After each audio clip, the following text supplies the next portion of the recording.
Hi అండి, అందరికీ నమస్కారం. Welcome back to my channel అండి. ఈ వీడియోలో ఇప్పుడు అందిన వార్త పదవీ విరమణ ఉద్యోగుల పదవీ విరమణ వయసుపై అయితే ముఖ్య ప్రకటన ఈ వీడియోలో ఉంది. వీడియోని ఎక్కడే కానీ స్కిప్ చేయకుండా ఎండ్ వరకు చూడండి, అప్పుడే పూర్తి ఇన్ఫర్మేషన్ అర్థమవుతుంది.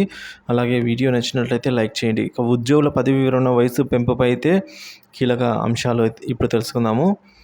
పదవి విరమణ వయో పరిమితిని అయితే పెంచండి అని కోరడం జరిగిందండి.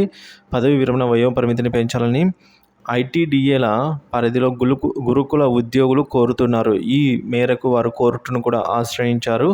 గత వైసీపీ ప్రభుత్వాన్ని కోరినా కూడా ఫలితం శూన్యం. టీడీపీ సర్కార్ పైన ఆశలైతే వారంతా పెట్టుకుని ఉన్నారు. పదవి విరమణ వయో పరిమితిని పెంచాలని ఐటీడీఏల పరిధిలో గురుకుల టీచర్లు కోరుతున్నారు. ఈ మేరకు వారు కోర్టును కూడా ఆశ్రయించారు. వాస్తవంగా గత టీడీపీ ప్రభుత్వ హయాంలో ప్రభుత్వ ఉద్యోగుల రిటైర్మెంట్ వయసు 60 సంవత్సరాల నుంచి 62 సంవత్సరాలకు పెంచుతూ చర్యలు తీసుకున్నారు. అయితే గత వైసీపీ సర్కారు గురుకుల పాఠశాలల్లోని పనిచేస్తూ ఉన్న ఉద్యోగులకు ఆ అవకాశం కల్పించలేదు. పదవీ విరమణ వయో పరిమితిని పెంచలేదు. తమకు రిటైర్మెంట్ వయో పరిమితిని 62 సంవత్సరాలకు పెంచాలని వారు గత వైసీపీ ప్రభుత్వం దృష్టికి తీసుకెళ్లినా ప్రయోజనం లేకపోయింది. ప్రస్తుతం టీడీపీ ప్రభుత్వం పాలన పగ్గాలు చేపట్టడంతో ఆయా ఉద్యోగుల్లో ఆశలు చిగురిస్తున్నాయని చెప్పుకోవచ్చు.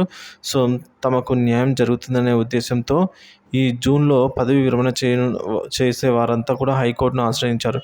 అన్ని సొసైటీల ఉద్యోగులకు పదవి విరమణ వయో పరిమితిని 62 సంవత్సరాలకు పెంచినప్పటికీ తమకు పెంచలేదని, ఈ అంశాన్ని పరిగణనలోకి తీసుకొని న్యాయం చేయాలని గురుకుల ఉద్యోగులు అయితే భావిస్తూ ఉన్నారు ఫ్రెండ్స్. ఈ విధంగా ఉద్యోగుల పదవి విరమణ వయసును సంబంధించి ఇక వారైతే ఈ విధంగా కోరడం జరిగింది టీడీపీ ప్రభుత్వాన్ని. సో వెంటనే దాని గురించిన ఇంకా అప్డేట్స్ అయితే తెలియాల్సి ఉందండి.